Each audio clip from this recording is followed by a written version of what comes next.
est la parole de Dieu. Elle est le Verbe de Dieu. Elle est Jésus-Christ de Nazareth. Elle est le chemin, la vérité et la vie. C'est la clé qui mène au paradis. C'est pour cela que je l'embrasse. Je l'aime. Je l'adore. Je le glorifie. Je le magnifie. Je l'exalte. Je le vénère.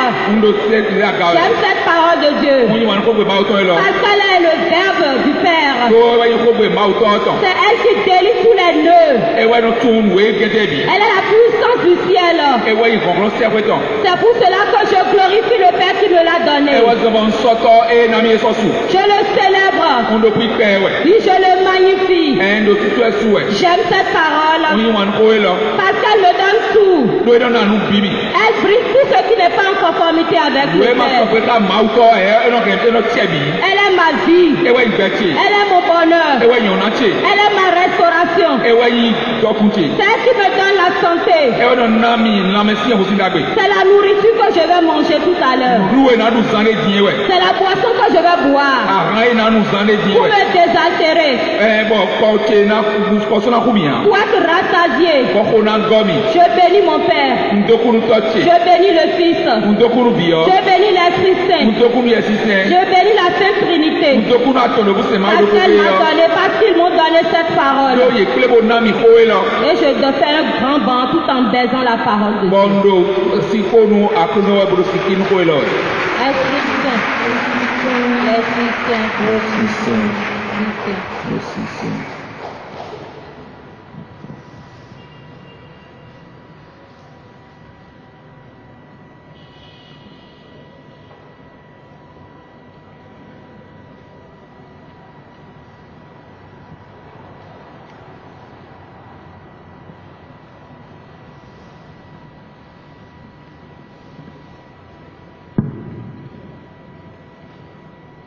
Awadije quel est nos villes.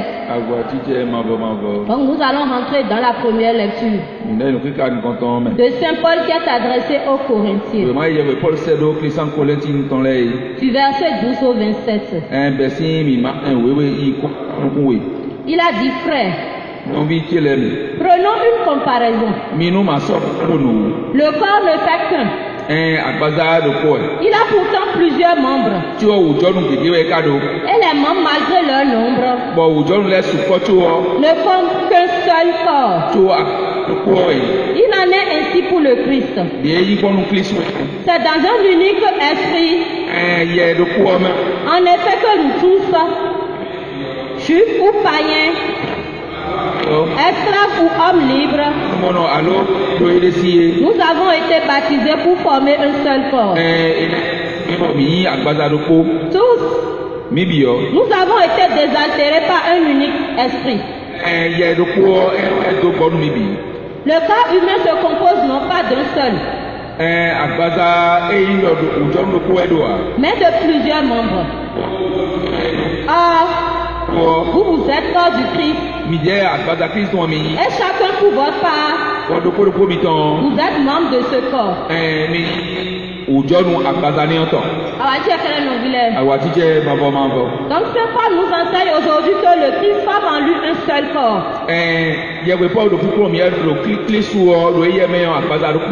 Un seul esprit dans lequel toi, moi et les païens avions été baptisés.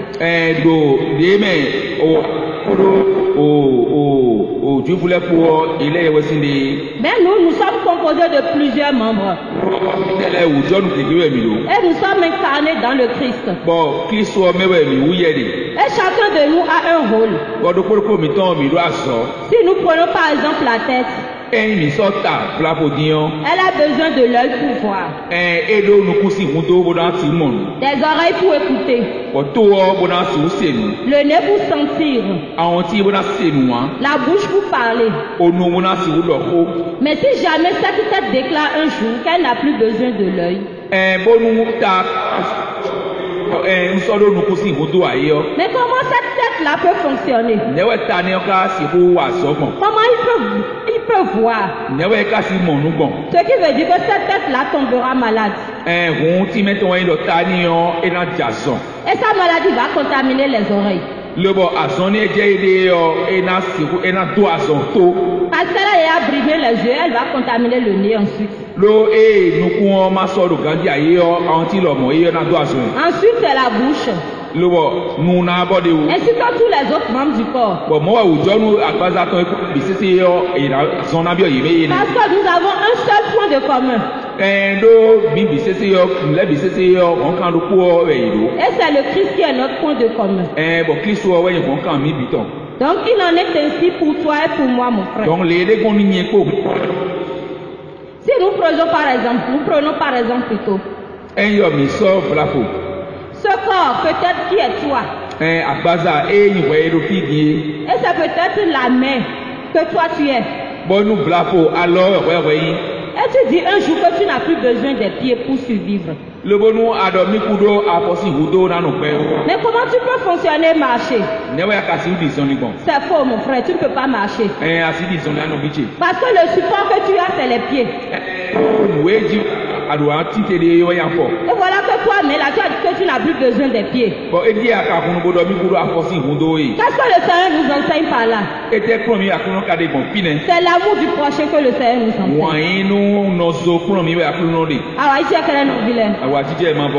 Mais comment toi seul, mon frère, tu peux être chanteur?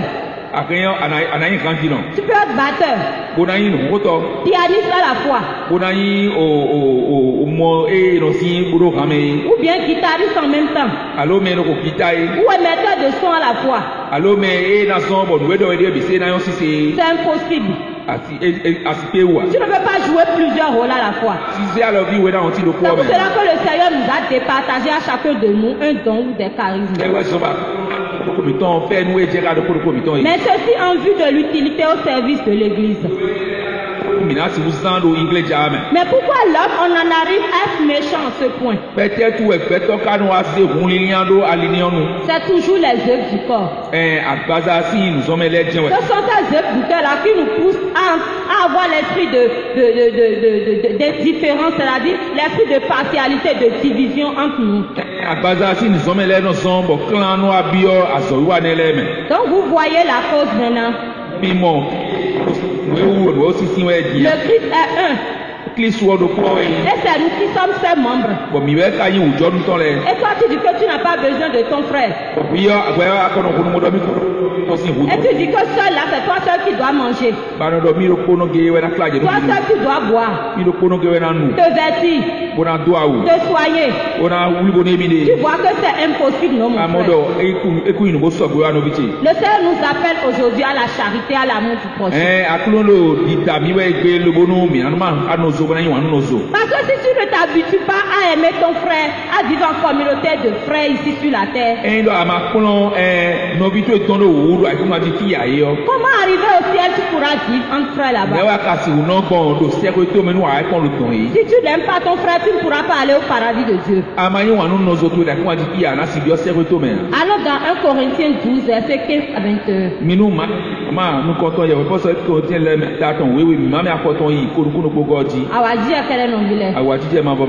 Il dit, si l'œil dit, parce que je ne suis pas la main, je ne suis pas du corps, il n'en serait pas moins du corps pour cela. Ou bien si l'oreille dit, parce que je ne suis pas du corps, non, l'oreille dit parce que je ne suis pas l'œil, je ne suis pas du corps, il n'en sera pas moins du corps. Mais de ce fait, si tout le corps était l'œil, Où serait Louis? Ou bien si tout le corps était oreille, où serait Dora? Mais de ce fait, Dieu a créé le corps. Awajije kele nobile. Awajije mavo. Awajije mavo. Awajije gegeton. Awajije gegeton. Awajije mavo. Awajije paradis. Awajije sefwe. Awajije sefwe. Awajije paradis. Mais de ce fait, Dieu a créé plusieurs membres et un seul corps. Akurundo ujonu kigelu akbaza do koe. Donc, la tête ne peut jamais donc dire au pied qui n'a pas besoin de lui. Ou bien l'oreille ne peut jamais dire à l'œil qui n'a pas besoin de lui. Donc tu vois mon frère, tu vois ma soeur, que nous avons toujours besoin l'un d'eux. Il a aussi dit dans 1 Corinthiens 12, verset 16 que un membre souffre-t-il? Tous les autres membres souffrent avec lui. Un membre est-il à l'honneur? Tous les autres membres se réjouissent avec lui. Ce qui veut dire que si jamais je suis malade, ça veut dire que toi aussi tu l'es déjà. Ce qui veut dire que nous sommes un avec le corps du Christ. Et pourquoi nous aimons nous diviser? Moi je suis à Adidje. Lui est autre sur autre paroisse. Parce qu'il n'est pas dans ma communauté, il ne fait pas partie. Qui t'a dit ça? Le Seigneur ne veut pas de cela ce soir. Il veut que nous soyons un. Et que les jalousies cessent. Les haines cessent. Le mépris aussi cesse. Et que nous devons partager le peu que nous avons. Tu aimes toujours dire pour moi, rien n'est pour toi. Arrivé au ciel là-bas, c'est en communauté vive. Donc il faut commencer par vivre en communauté ici. Même si ton frère a une mauvaise odeur, même s'il a une mauvaise haleine,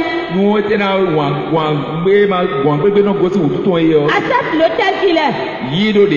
Parce que peut-être c'est lui qui sera près de ton château arrivé au paradis. Il faut que nous cessions la division dans l'église. Si nous continuons à vivre dans la division, nous n'irons pas là-bas. Et donc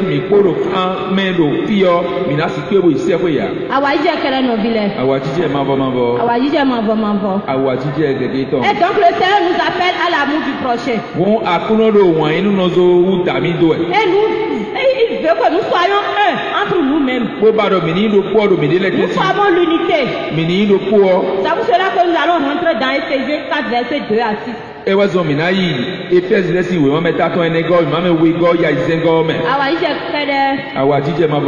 dit en toute humilité, douceur et patience, aimez-vous avec charité. Supportez-vous les uns les autres avec charité.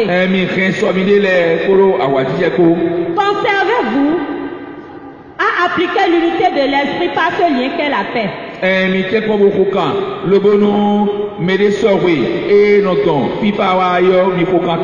effet, il n'y a qu'un seul corps, un seul esprit, un seul baptême, une seule foi, un seul Dieu et Père de tous, qui est au-dessus de tous, en tous et par tous. Donc cesse de diviser celui qui est à côté de toi. Ton voisin là, cesse de le diviser. Parce qu'il ne signe pas le même nom de famille que toi, il n'est pas du même région que toi, tu le divises.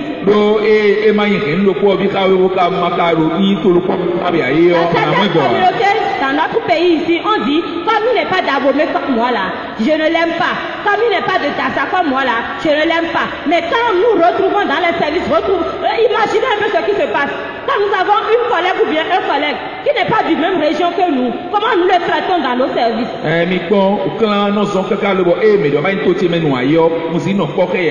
une mission arrive, un programme, les gens sont allés en tournée, on privilège celui qui a du même continent que soi.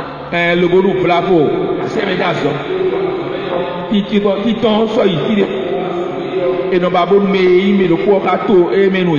Les patrons qui sont ici, vous qui programmez les formations, vous qui programmez les ateliers, vous qui envoyez vos agents en mission, lorsque les gens là ne sont pas du même coin que vous, ou bien à cause de l'argent, vous privilégiez ceux qui sont du même coin que vous. Mais c'est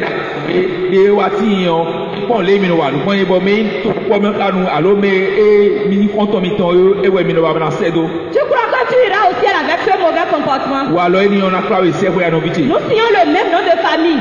Nous n'avons pas de nom de famille différente. Donc, nul n'a le droit de se dire que moi je suis à l'aise, j'ai tout. Je ne vais pas partager avec mon frère. C'est faux. Si tu n'as pas l'amour du prochain, tu ne peux pas aller au ciel de Jésus-Christ. Et c'est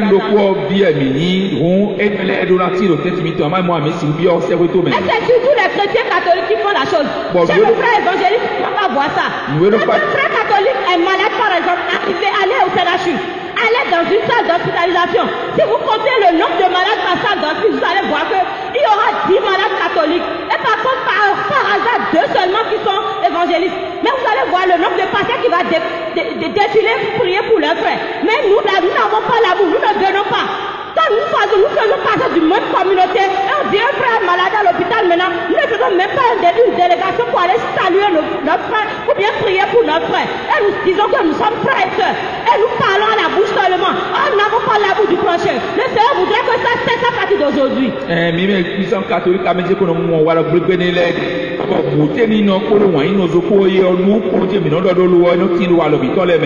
Mon frère, si tu n'aimes pas ton frère comme toi-même, comme l'a recommandé le commandement du Seigneur là, il te sera très difficile d'aller là-bas. En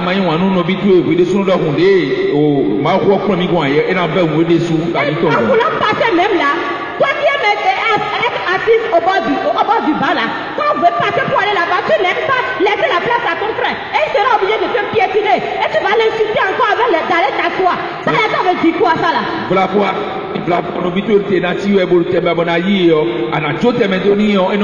allez vous asseoir au bord des bancs là, et vous n'avez pas aller au bout. On dit c'est celui qui arrive le premier qui va s'asseoir au bout. Mais vous c'est le contraire. Je ne sais pas ce que vous trouvez au bout. Toujours là c'est le bout, c'est le bout. Vous voulez rester au bout là-bas, vous voulez rester en première position. Toujours là c'est le bout. Au lieu de laisser la place à ton frère, tu refuses. Et puis tu fais une mine. Et quand il te piétine par là, tu te mets à l'insulter. C'est un mauvais comportement là. Si vous ne savez pas, vous n'irez pas là-bas. Tout à l'heure, on a parlé de quitter derrière pour venir occuper les blancs. Les places qui sont dehors, jusqu'à présent, il y a des frères qui sont encore derrière. Et vous voulez aller aussi avec ce comportement. Jésus vous voit, ce n'est pas bien changer les frères. Blaponu mi waje we ko be yo mi na ti ko ban lu tobi nu ko no bi de wa ko lu teme ba mi pali toni yo mi no le je bolo ji bo regardez comment vous êtes papier. Regardez comment vous êtes papier. Tout à l'heure le rançon nous a dit qu'il était derrière, les places ne fonctionnent pas. Il faut écouter la parole de ce pour être bien. Et pourtant vous êtes encore assis derrière. Si ça ne vous dit rien et vous ne voulez pas changer, et avec ça là vous dites que vous aimez le Seigneur, ça ce n'est pas l'amour du Seigneur. Vous n'avez pas l'amour pour le Seigneur, vous avez du dégoût pour le Seigneur, parce que c'est le comportement qui prouve que quelqu'un aime quelqu'un. Biobi sáré ti lọ mẹ́nu bí èrò kòtò lẹ̀ èdè sẹ́bọ̀ wa nukọ̀ bó níbi ìnáná kọ́ kóná má kókó ọdún kókó olóhùn àníyànú lẹ́sán lọ kókó èrò kòtò yìí wẹ̀ ẹ̀kadọ̀bọ̀ tí ó nọ bí délé ọ tètè dúró yé ya. Ce n'est pas bon, il faut changer de comportement. Et sọ pé ya. Quand on n'aime pas quelqu'un, on n'a pas besoin d'ouvrir la bouche avant de parler. Ton comportement prouve déjà la personne que tu ne l'aimes pas. Eno kunu tí wọ́n dọ̀ hó wa wà lọ zam tí ó dé kílẹ̀ dọ̀ bí wọn mẹ́rin kó ìmọ̀ wọn mẹ́rin kó wà lọ bí tó kó dé kílẹ̀. Ouais, non, il continue pas à rire. On dirait qu'ils sont cimentés là-bas, scotchés d'aller là-bas. C'est ainsi que vous allez d'aller sur la terre. Si vous ne changez pas le comportement, vous allez périr. C'est pas bien ce que vous faites. Pourquoi vous comportez comme ça? Et tu vas alors microsan wala gomo, mais le codo est tuo et cadeau de numia. C'est Satan qui aime la dernière position. C'est pour cela que vous aimez rester derrière. Et vous aimez imiter Satan. Satan est déjà préjugé. Donc vous direz là où Satan est. Quand on vous parle, obéissez un peu. Et donc, on nous met au minocé. Toi, on a compté ma serre. Ni wa nu kon lobo nu wa yin Kristo ni ko go mi bi. Awa jíjẹ kẹrẹ. Awa jíjẹ ma bo. Nous allons continuer dans la lecture.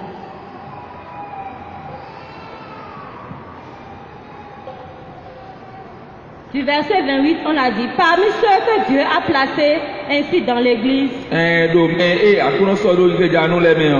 y a premièrement les apôtres, deuxièmement les prophètes, troisièmement ceux qui ont en charge d'enseigner. Ensuite, il y a les miracles, puis les dons de guérison, d'assistance, de gouvernement, le don de parler diverses langues mystérieuses. Tout le monde évidemment n'est pas apôtre. Tout le monde n'est pas prophète, ni chargé d'enseigner. Tout le monde n'a pas à faire des miracles, à guérir, à dire des paroles mystérieuses, ou à les interpréter. Recherchez donc avec ardeur les dons les plus grands. Ici, le Seigneur nous enseigne qu'il a donné ces dons et qu'il va tout à chacun de nous. Et que chacun de nous a eu ces dons et ces charismes-là en vue de l'utilité au service de l'Église. Tu n'as pas pris ces dons-là pour aller ouvrir plutôt et t'occuper à la maison. Toi qui imites les faux prophètes et tu dis que le Seigneur m'a donné charisme et tu imposes les mains à la maison, tu imposes les mains aux gens à l'hôpital sans que tu ne reçoives l'œuvre du Seigneur. Tu seras proprement bafoué par l'ennemi. Satan va correctement te frapper correctement.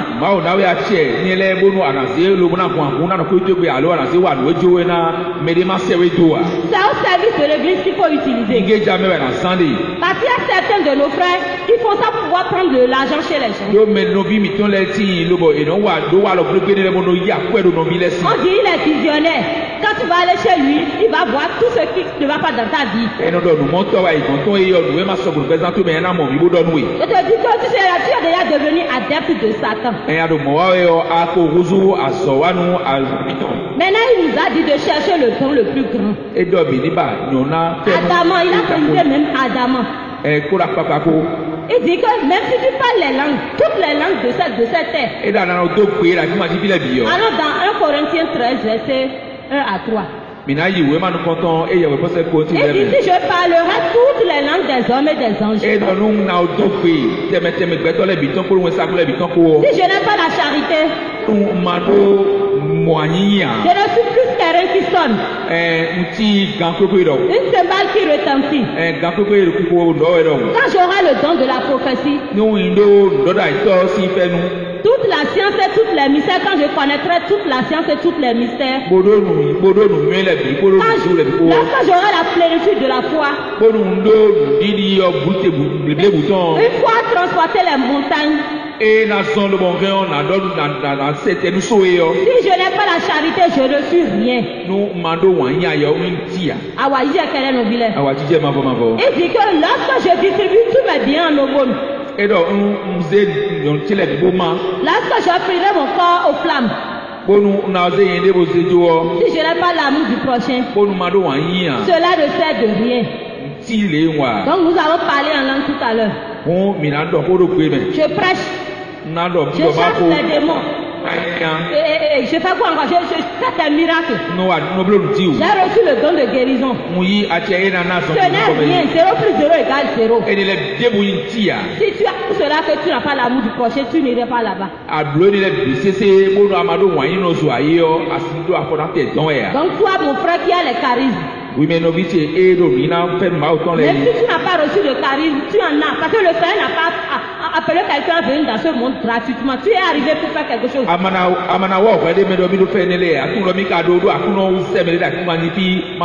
as une mission.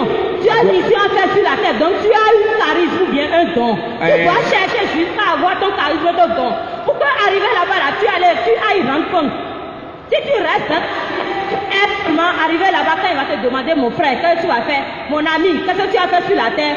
Tu vas dire seulement que c'est les choses de ce monde que tu es parti chercher et que tu es revenu.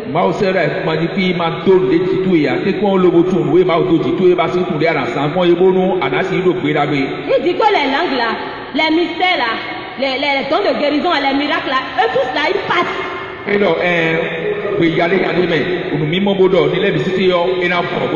seulement l'amour du prochain qui demeure. Parce que l'amour est patient. L'amour est serviable. Il n'est pas envieux. Il ne se gonfle pas. Il ne se fanfaronne pas. Donc, donc mon frère, si tu dis que tu aimes et que tu n'as pas l'humilité, c'est encore faux. Même si tu as milliard aujourd'hui, mais ça précise encore que si même je donne tous mes dons en aumône et que si je n'ai pas l'amour, je n'irai pas. Donc ça dépend de ton cœur. C'est le cœur que le Seigneur voit. Le Seigneur ne voit pas l'apparence. L'apparence est trompeuse et les hommes là, c'est l'apparence qu'ils regardent. Il a de beaux yeux, hein. Et tu vois comment le Seigneur, vraiment il est joli, hein. Il s'habille proprement, hein. Il s'habille correctement. Tu connais son cœur? Et il te fait la cour. Quand tu quittes l'école là, ou quand tu quittes le service là, il te guette parce qu'il pique correctement. Il va te montrer son vrai visage. Le jour où il va t'enseigner, c'est au moment que tu vas le connaître. Il pique, tu connais son cas, peut-être qu'il a une femme mariée à la maison, il te drague.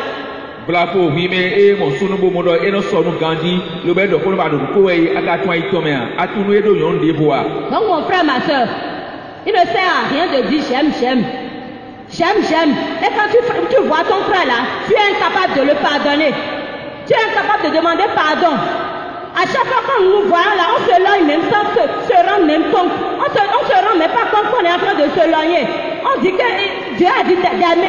On ne peut même pas se regarder dans le visage et s'embrasser. Embrassons-nous pour montrer au Seigneur que nous nous aimons effectivement. Tu as dansé tout à l'heure, non? Tu as dansé. Pour toi, mais il y a des gens qui te dansent pour eux-mêmes. Si tu ne danses pas pour le Seigneur, c'est pour toi là.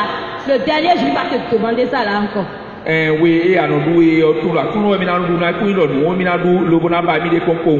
Seigneur a dit l'amour, embrassons. Ça là, ce n'est encore rien, mais les femmes mariées sont parmi nous, sachez faire. Vous allez utiliser. Faut pas profiter, faut savoir donner. Parce que le Seigneur a voulu, c'est le premier don, c'est le grand don. Si nous n'avons pas l'amour, nous ne pouvons pas aller au ciel. C'est l'amour qui est le premier don que nous devons chercher. Et c'est dans l'amour qu'on a l'humilité. Celui qui aime a l'humilité. Et c'est dans l'humilité que les grâces jaillissent. Regardez comment vous êtes beau. Quand vous souriez, vous êtes beau. Et le Seigneur vous aime. Le Seigneur il déclare son amour aujourd'hui. Il vous bombarde de ses grâces. Même toi qui te dis dans ton cœur maintenant que jusqu'à maintenant je n'ai encore rien senti. Le Seigneur te dit que aujourd'hui tu vas sentir. Tu vas sentir quelque chose. Parce qu'il a vu que tu as la préoccupation d'aider ton frère. Même toi qui n'as pas les moyens aujourd'hui. Le Seigneur voit que tu n'as pas les moyens. Mais ton comportement peut prouver que au Seigneur, par rapport à ton frère, que tu l'aimes.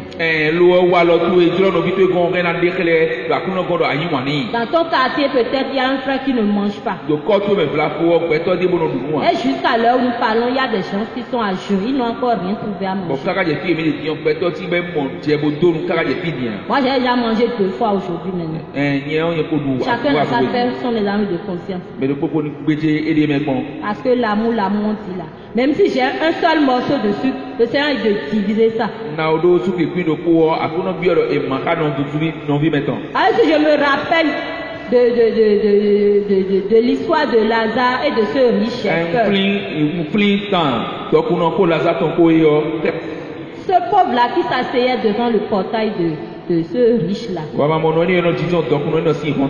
n'a même pas demandé au riche avant que le riche ne le lui en donne pas. Mais arrivé là-bas, pardon, le Seigneur lui a fait cette reproche-là. Le Seigneur a dit, il n'a pas demandé, mais tu l'as vu. Son corps était couvert d'ulcères, de plaies. Et tu passais, tu allais, tu venais, et tu ne faisais rien.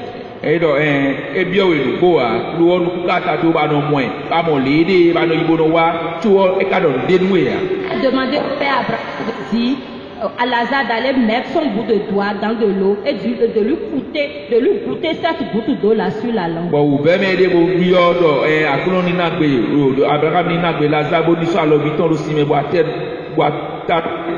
L'enfer n'aime même pas quelque chose qu'il faut souhaiter à un frère. C'est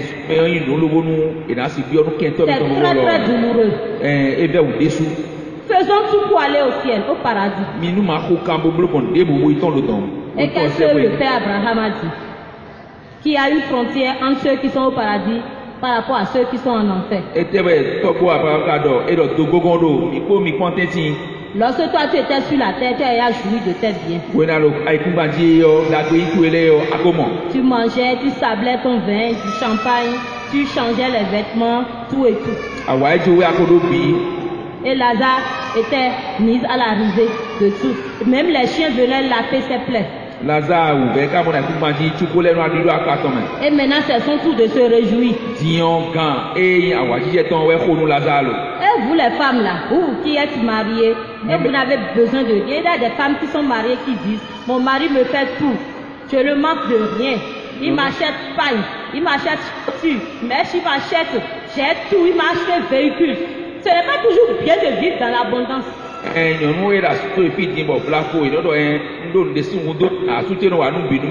le sais, mais m'a dit qu'il sera très difficile à ceux-là d'aller au ciel.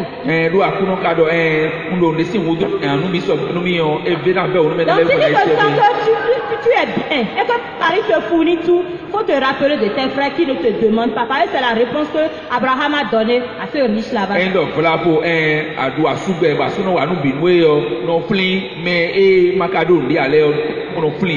Awajije kele no bile. Awajije mabo. Awajije gegeton. Awajije paradis. Awajije sekwe. Faisons un grand vent pour l'Esprit Saint. Minu ma ko pe nu Yesu Saint.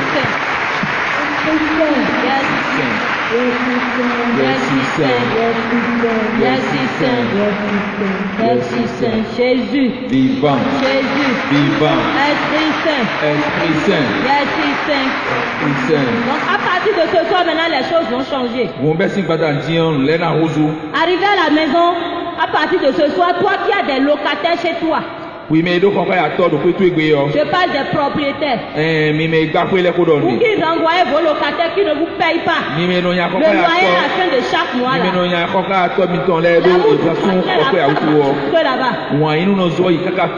parce que ton frère ou ta soeur qui n'a pas de demeure là où il va mettre sa tête. Et toi tu le renvoies de la maison. Peut-être qu'il a une famille.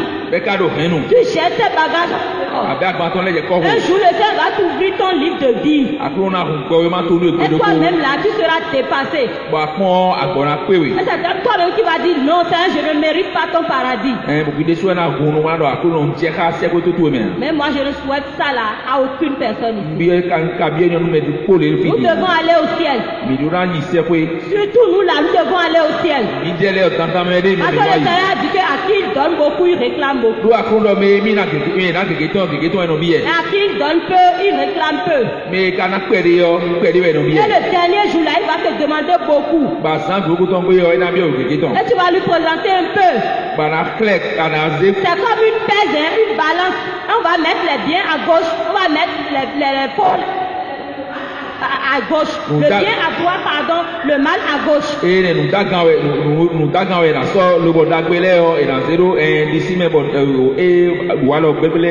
va voir la quantité du bien que tu fais.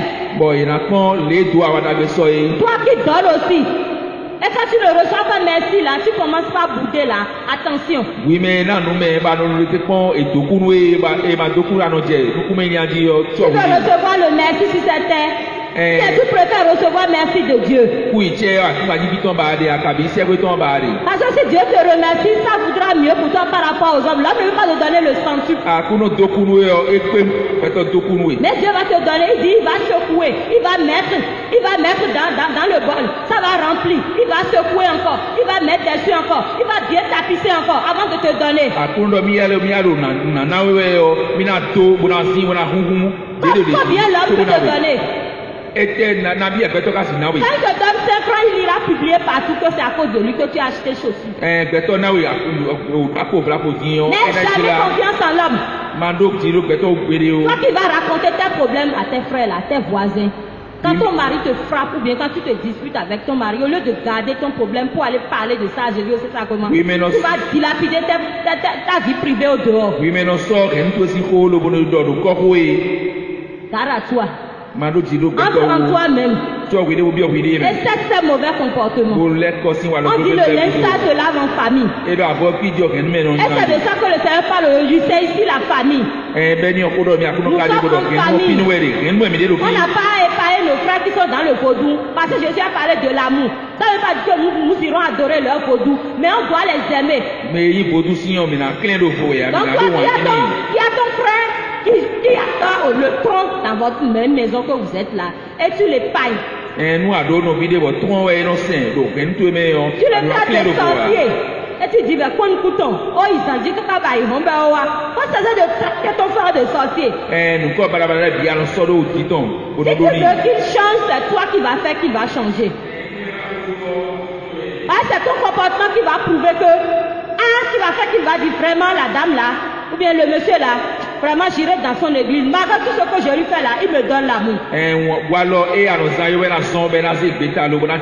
Donc l'amour, ça passe partout. Il n'y a pas cet endroit où tu ne dois pas te montrer que tu es chrétien. Donc toi qui te disputes à la maison, cesse de discuter avec ton mari. Parce que si tu ne cesses pas, un jour tu vas voir Jésus même dans ton mari qui va te dire, très bien madame, c'est toujours que tu fais. Aujourd'hui c'est moi-même que tu frappes bien, c'est moi-même que tu insultes. Il est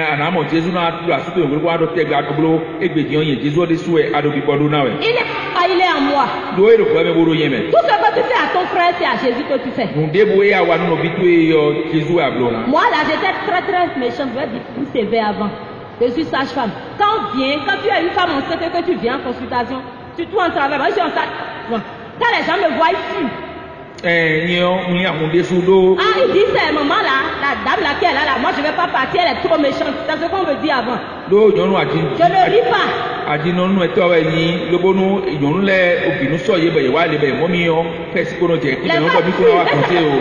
descends de gars qui viennent en consultation.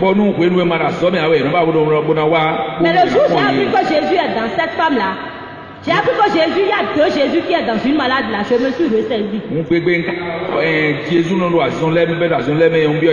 un moment donné, je commence à crier. Quand elle entre en travail, qu'elle ne veut pas collaborer là, je commence à crier. Et quand je me souviens brutalement, là, j'entre en moi-même, je dis que Jésus, le dernier jour, tu avais dit que je t'ai tapé les fesses.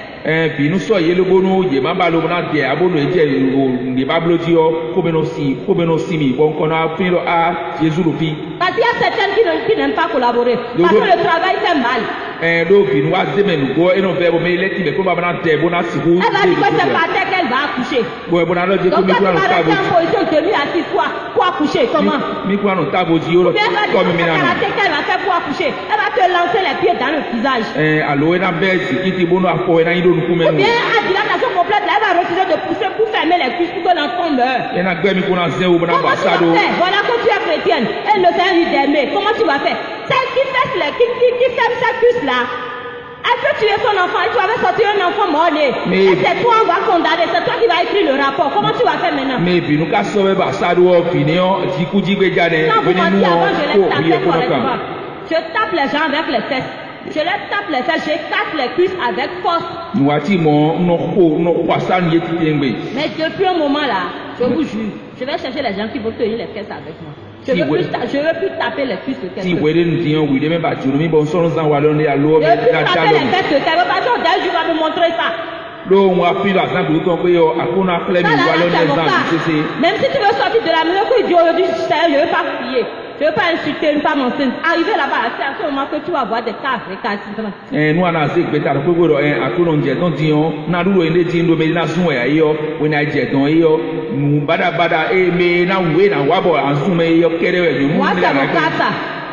vous-même vous avez service.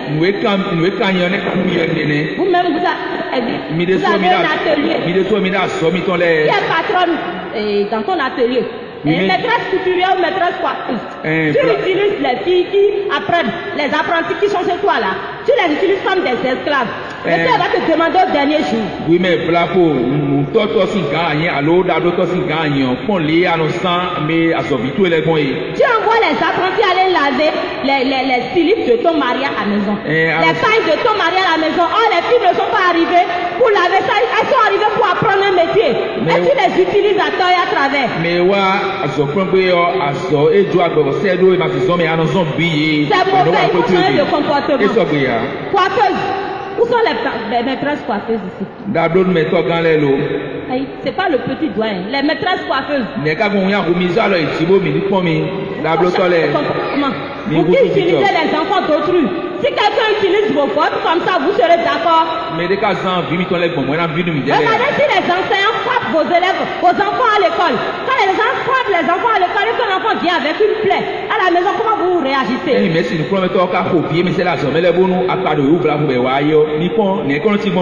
Vous vous adressez vers ce maître pour aller se plaindre de lui au directeur. Et vous dites mon enfant à moi. Bientôt, c'est lui que tu as tapé comme ça. En ce même moment, tu utilises l'enfant de l'autre comme domestique. À partir de ce soir, ça va changer.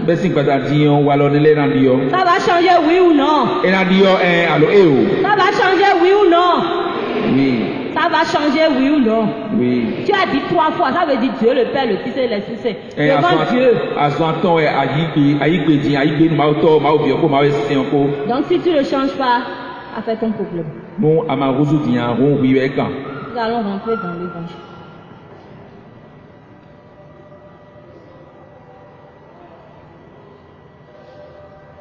Alors, il dit quel est mon village?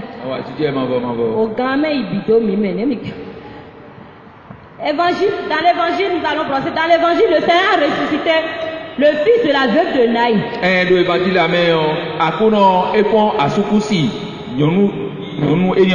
Mais c'est à toi aujourd'hui que le Seigneur dit n'aie pas peur. Il a pitié de toi. Parce que les soucis sont énormes. Tu n'as pas encore pu mettre ton enfant à l'école jusqu'à maintenant. À cause de l'argent. C'est pour cela que le Seigneur demande déjà à l'archange Michel d'ouvrir les éclus du ciel pour que le Dieu d'Angèle aille descendre dans ta vie. Regarde comment les dollars pleuvent déjà sur toi. Les transferts pleuvent déjà sur toi. L'argent déjà coule sur toi. C'est sûr qu'aujourd'hui à demain tu dois recevoir de bonnes nouvelles.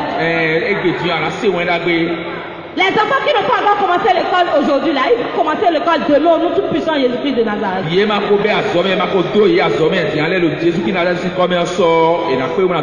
tout ce qui est mort dans ta vie aujourd'hui est ressuscité. Parce que tu sais la raison pour laquelle le Christ a vaincu la mort. C'est pour cela qu'il a ressuscité. Il a ressuscité 3 personnes. La fille de Jaïr, il a ressuscité Lazare.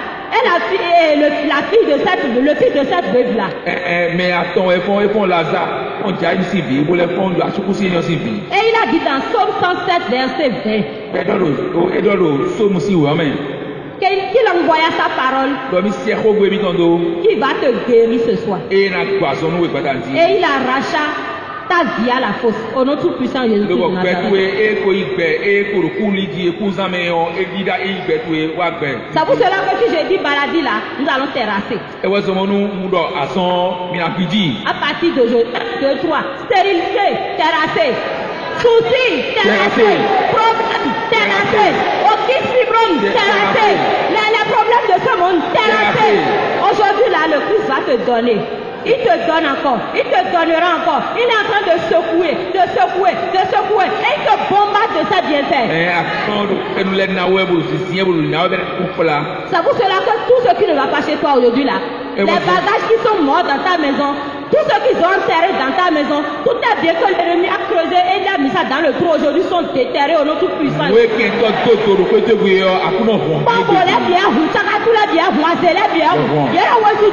en train de courir seulement parce qu'ils ne peuvent pas supporter le lion de la tribu de Juda. Il est descendu au sein de son assemblée et il prend le contrôle. Il est du tout, il ressuscite du tout. Et tout ce qui ne va pas là, c'est devant la croix de Jésus-Christ. Sa grâce descend, sa grâce surabonde, sa grâce est en train de couler. Reçois le tout puissant, reçois sa grâce, reçois la grâce de Jésus-Christ de Nazareth. Parce qu'aujourd'hui là, elle est craquée. Tu dois venir témoigner, tu dois revenir témoigner parce que ça a mieux passé sur toi. Il a signé qu'aujourd'hui tu es devenu sa propriété et sa prière a été exaucée au nom tout puissant de Jésus-Christ de Nazareth. Il a dit dans Matthieu 11, 8, venez avoir vous tous qui pèlez sous le poids de vos fardeaux. Et moi je vous soulagerai. C'est parce que tu es fatigué de ce fardeau que tu es là. Aujourd'hui le Seigneur arrache tous ces fardeaux là. Et tu vas rentrer sain et sauf. Il y aura plus de maladies dans ta maison. Tu vas devenir neuf. Et puis tu deviendras quelqu'un qui sera le chemin pour le ciel pour ton frère. C'est pour cela que la grâce de la patience, ça, il te donne. Toi qui as coléré aujourd'hui, le Seigneur t'arrache l'esprit de la colère. La patience, là, le Seigneur te donne la patience aujourd'hui. Et prochainement, tu auras la maîtrise de toi-même. Parce que lorsqu'on n'a pas la maîtrise de soi-même, c'est à ce moment qu'on commence par vagabond. C'est-à-dire, on commence par gémir, on commence par crier. Le Seigneur te donne la maîtrise de soi. Il te remplit de la grâce du calme aujourd'hui. Et désormais tu vas faire ta volonté au nom tout-puissant de Jésus de Nazareth. Et tu te donnes vraiment pour la puissance de Dieu. Parce qu'elle est en train de couler. Elle coule encore. Et des biens, rien que des biens, de gros cadeaux, de gros surprises qui tombent dans ta vie. Le Seigneur ressuscite tout. Et désormais, tu auras tout ce qui te manque. Toi-même, commence par dire déjà tout ce qui te manque. Parce que le Seigneur est au milieu de nous.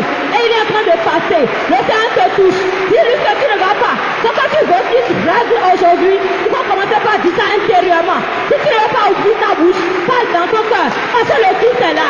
Le lion est là. Le lion est là. Le lion est là. Il est là. Il touche. Il guérit. Il restaure. Il sanctifie. Oui, il est là. Il est là. Il est là. Il est là. Merci Seigneur. Merci Seigneur. Merci Seigneur. Nous recevons. Nous recevons. Nous recevons au nom tout puissant de Jésus-Christ de Nazareth. Esprit Saint. Esprit Saint. Yes, He Saint. Yes, He Saint. Yes, He Saint. Yes, He Saint. Nous disons merci à l'Esprit Saint de Dieu. Parce qu'il a fait tellement de merveilles qu'on ne peut même pas dire. Il a fait beaucoup de choses.